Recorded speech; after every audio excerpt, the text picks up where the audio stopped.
Here we go! Vous savez, il n'y a pas longtemps, je cogitais et je suis arrivé à la réflexion suivante. En vrai, le foot, c'est quand même vachement bien. Non mais plus sérieusement, que ce soit les gestes techniques et les dribbles de fou, la ferveur des supporters, la rivalité historique qui lie certains clubs, sans oublier les joueurs eux-mêmes qui nous ont fait et qui continuent de nous faire rêver. Bref, il y a vraiment beaucoup de choses à dire sur ce sport et le résumer en simplement 20 secondes serait totalement criminel, mais si on commence, on y est pour demain, donc passons au sujet principal de la vidéo. Bon, grâce à la petite introduction que je viens de vous faire, vous avez dû comprendre que ce sport c'est vraiment le fourre-tout pour se faire de l'argent, que ce soit des jeux vidéo, des films, des séries, des dessins animés, des jouets, des jeux de société, et j'en passe, et j'en passe, et j'en passe. De toute façon, c'est simple. Si vous êtes un homme d'affaires pas très doué et que vous avez besoin de pognon, vous prenez un concept, vous mettez un ballon de foot ou un footballeur, et boum, vous empochez les billets. Bon, les films et les séries, c'est bien gentil, mais nous, ce qui nous intéresse, c'est les animés. Et putain, le mal qu'on puisse dire, c'est que les animés sur le foot, il y en a vraiment une chier. Que ce soit des animés qui sont quasiment devenus iconiques, comme Captain Tsubasa ou Olivier Tom, pour ceux qui sont pas bilingues, où littéralement tu pouvais constater que ça leur prenait 3 épisodes pour remonter la balle sur le terrain. Nous sommes dans un tunnel. Depuis tout à l'heure, on a pris ça, ça finit pas. Ça fait plus d'1 heure du temps. Mais nous sommes en plein Paris. Mais c'est où ça en fait? Je comprends pas. Si je monte, je me plie. J'ai jamais vu un tunnel comme ça. Un tunnel de dingue, ça me fait peur. C'est comme si le béton va tomber sur nous. Regardez comment c'est long. En passant par ceux avec lesquels on a grandi, type Inazuma Eleven, où globalement la morale c'était que si vous vouliez gagner un tournoi intercollège, il fallait juste balancer des poutres de métal de 15 mètres sur des enfants de 12 ans.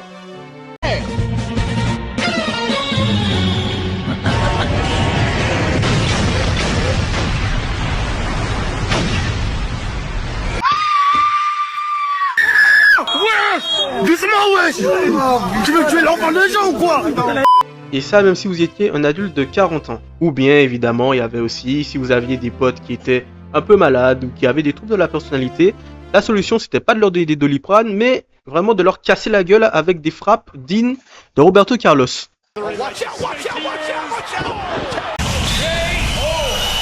Et plus récemment on a les New Gen type Awashi ou bien Blue Lock.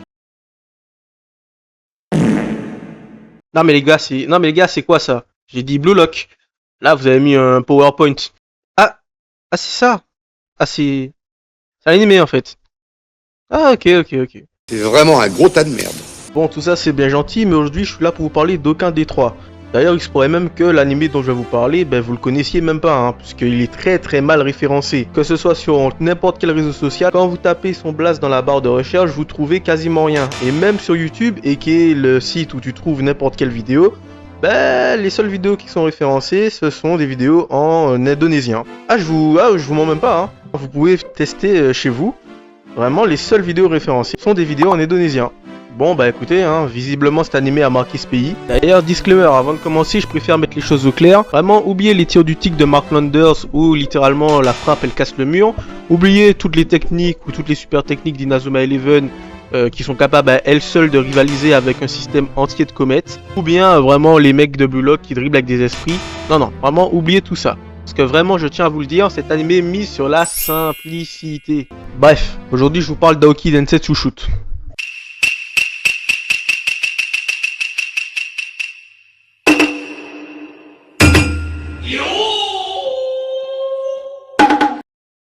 Alors, Aoki Densetsu Shoot est un manga écrit et dessiné par Tsukasa Oshima. Il a été publié entre 1990 et 2003 dans le Weekly Shonen Magazine, puis a été compilé en 66 tomes. Il a même reçu une adaptation en jeu Super NES, pour lequel on dira pas grand chose parce que j'ai vu quelques vidéos et franchement, c'est pas la joie. Mais il a surtout été adapté en 58 épisodes par la Toei Animation et c'est de ça qu'on va parler aujourd'hui.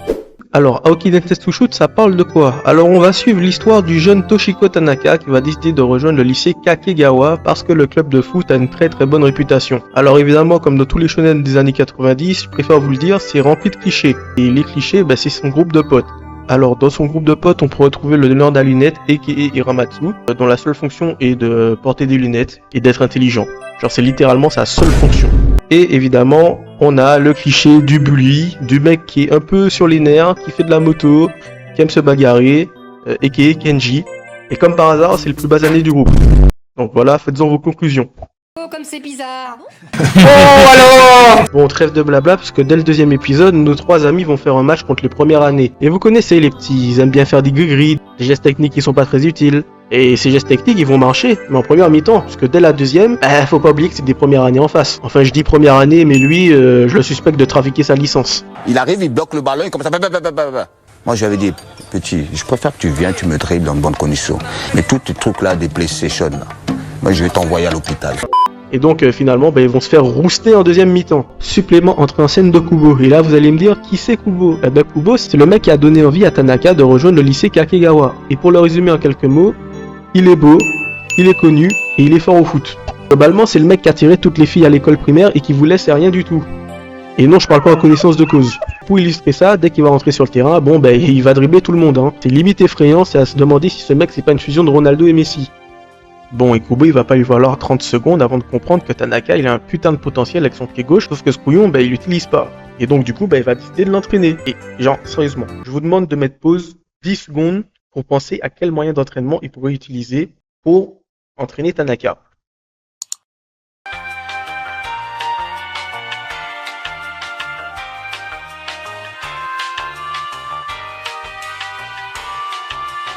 C'est bon, vous avez bien cogité? Ok, d'accord. Si vous avez répondu un centre d'entraînement à la Blue Lock hyper spécialisé, concrètement, vous y êtes pas du tout. Et si vous avez pensé au fait d'abandonner Tanaka dans une ruelle qui pue la pisse, déjà de 1, vous avez raison, et de 2, vous êtes très bizarre. Bon, maintenant qu'on a vu la phase d'entraînement, qui dit shonen de sport, dit entrée en scène du rival. Et... Non mais les mecs, c'est quoi ça? Non mais sérieux, je vous jure que j'essaie de pas vanner, mais c'est qui lui? Donc là, vous me dites que Sun'Uy, c'est censé être le rival du héros. Mais sérieux, les mecs, faites un effort. Et quand à côté, la concu, c'est Mark Landers, a.k.a. le Kabyle algérien, qui a le sang chaud, et que tu sens que ce mec-là, faut pas trop le titiller. Je suis dans une colère noire. Ou bien à côté, t'as Jude Sharp, avec ses dreadlocks et ses lunettes, qui sortent tout droit d'un clip londonien. Franchement, à côté, lui, franchement, il fait pas le poids. Mais bref, passons. Maintenant, je vais vous présenter comment se déroule un match type d'Aoki Nensetsu. Bon, et au hasard, on va prendre l'épisode 18. Alors dans cet épisode, comme d'habitude, l'équipe de Tanaka est menée au score. Et ça sent vraiment pas bon pour eux. Surtout que ce match-là, il faut pas le perdre puisque c'est celui qui mène aux qualifications intercollèges. Et vu qu'à ce stade de l'animé, il y a que Kubo qui est bon dans cette satanée équipe, ce qu'il va faire, c'est digne de Maradona face aux Anglais en 86. Ce qui veut dire qu'il va prendre le ballon, qu'il va dribbler toute l'équipe et qu'il va marquer. Si on devait résumer cette action, moi j'utiliserais ce tweet. Bon, et évidemment, tout le monde est content, tout le monde va célébrer. Face à ce but, ils reviennent au score. Enfin, bon là, il est un peu...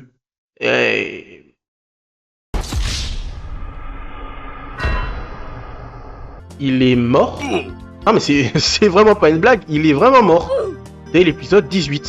Sérieusement, pause. On est à l'épisode 18. Et là, Kubo, le mec qui est le mentor du héros, qui nous est vendu comme le plus fort de l'animé, est mort dès l'épisode 18. Genre, je trouve ça hyper fort quand même. À titre de comparaison, pour que vous compreniez, c'est comme si Kakashi canait des largues Zabuza. Genre, ce serait quand même fou. Mais là, c'est ce qui vient de se passer. D'ailleurs, sa mort est vraiment belle. L'OST à la fin de son but, tout en ayant le plan figé sur lui, je trouve vraiment que ça fonctionne. Je trouvais qu'il était important de le notifier. Bon, et évidemment, en voyant leur capitaine et idole sortir sur civière, les joueurs vont bien évidemment passer par une phase d'énorme tristesse sur le terrain. Bien sûr que non, puisque 5 minutes plus tard, Tanaka va envoyer un boulet du gauche dans la grand-mère de ce gardien random, dont l'anime n'a même pas donné de prénom. But qui va donner la victoire à l'équipe et qui va leur permettre de se qualifier pour le tournoi interlycée. Et comme je l'ai dit précédemment, cette victoire, à cause de la mort de Kubo, va être célébrée très sobrement. Et par sobrement, je veux bien évidemment dire des cris de joie. Non mais il y a littéralement 30 minutes, leur capitaine vient de décéder. Bon, et en même temps, est-ce qu'on peut vraiment leur en vouloir? Je veux dire, c'est pas tous les jours qu'on met un but qui qualifie son équipe, donc bon. En vrai, je comprends un peu. D'ailleurs, un rapide mot sur la réaction de Tanaka. On pourrait littéralement la traduire par... J'en ai rien à foutre. Bon, j'ai bien vu que toute cette histoire vous a un peu remué, et pour détendre l'atmosphère, j'ai décidé qu'on allait faire une petite parenthèse amour. Eh ben oui, évidemment, un manga de foot écrit par une femme, c'est sûr qu'à un moment donné, on allait parler relations amoureuses et toutes ces conneries. Et là, vous allez me dire, mais Chica, t'es misogyne? Soit à quoi je vous répondrai que... Je suis pas du tout misogyne. Non mais pour être plus sérieux, l'aspect amour dans ce manga est abordé avec le personnage de Kazumi. Et là, vous êtes en train de vous demander encore une fois, mais qui est Kazumi? Et je vous répondrai que Kazumi est un personnage hyper important. C'est celui qui va permettre à nos trois héros de se réunir. Mais une fois cette étape-là passée, le personnage ne sert plus à rien. Sa seule fonction après, ça va être le love interest du héros. Et sérieusement, c'est chiant quoi. À part rallonger la longueur de l'animé, c'est emmerdant de la suivre. Je dis pas ça parce que c'est une fille, hein. Je suis pas du tout misogyne, alors là, j'interdis qu'on dise ça. Et vu que je suis un youtubeur sympa, j'ai décidé de vous faire une liste non exhaustive de tout ce qu'elle a pu faire. En 1, on a la création d'un triangle amoureux pas nécessaire à l'intrigue entre le nerd, elle et Tanaka. Faut d'ailleurs payer la gueule de ton triangle amoureux parce que eux là, les deux, ça se voit qu'ils s'aiment. Mais vraiment, le nerd, ses sentiments, ils vont que dans un sens. Elle le calcule même pas. Ce qui va rejoindre mon deuxième point, la manipulation du nerd par Kazumi. Genre par exemple dans cet extrait, elle va lui dire de faire ses devoirs en échange d'un rencard. Allez, sale esclave! Travaille et balaye-moi ça! Prends le balai et balaye, sale esclave! Espèce de pouilleux d'esclave! Nettoie ça et... Rencard, ok, elle ne va pas du tout y aller. Dans le jargon, on dit que c'est une fille facile, mais moi, dans le mien, on dit que... C'est une pute. Troisièmement, l'ajout de scènes pas vraiment utile sur sa vie. Bon, concrètement, c'est à ce moment-là que je piquais du nez, hein. Non, parce que c'est bon, hein, je regarde un anime de foot ou bien je regarde les reines du shopping. Et quatrième et dernier point, des scènes gênantes avec Tanaka. Non, mais parce que eux, ils ont même pas le mérite d'être mignons, hein. Parce que dans certaines scènes, Tanaka, il a rien à envier à Gérard Depardieu. Bon, fin de cette petite parenthèse. Bon, globalement et jusqu'à la fin de l'anime, vous avez donc compris qu'on va alterner entre match, entraînement et moments de romance. Jusqu'au dernier épisode où on va voir s'affronter Tanaka contre un ancien rival de Kubo qui est blond, aux yeux bleus, et devinez sa nationalité, allemand, exactement. Bon, et pour résumer rapidement, en première mi-temps, l'équipe de Tanaka va se faire arracher, puis en seconde, il va sortir en geste qu'on voit que dans Galactic Football. Les peuples de la galaxie maîtrisent des pouvoirs fantastiques appelés fluides. Leur puissance est telle qu'on a interdit de les utiliser, sauf dans un domaine. Un sport devenu le plus spectaculaire de tous, le Galactic Football. Sur Aquilian, notre fluide s'appelle le souffle. Bon, évidemment, comme on est dans un shonen de sport, tout le monde va pleurer, et Tanaka va enfin emballer Kazumi pour qu'on finisse avec cette relation qui nous fait chier depuis le début. Et l'anime se clôture sur la liste des 11 joueurs titulaires de l'équipe. Voilà, tout est bien qui finit bien. C'est la fin d'Aoki Densetsu Shoot. Voilà, c'est la fin de cette vidéo, de ma première vidéo, j'espère qu'elle vous aura plu. J'y ai mis tout mon cœur, c'est vraiment un sujet dont je voulais parler. Il y a des problèmes de micro, je suis désolé, je m'en excuse.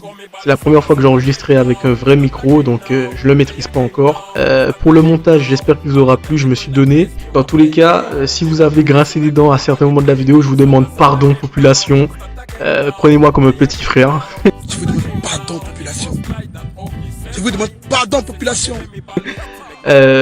Franchement, j'aurais aimé mettre beaucoup plus d'extraits de l'anime dans la vidéo, mais sinon, elle aurait duré trop longtemps, donc j'ai fait au mieux.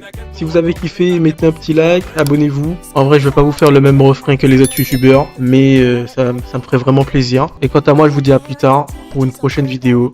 Restez en santé. Bye bye.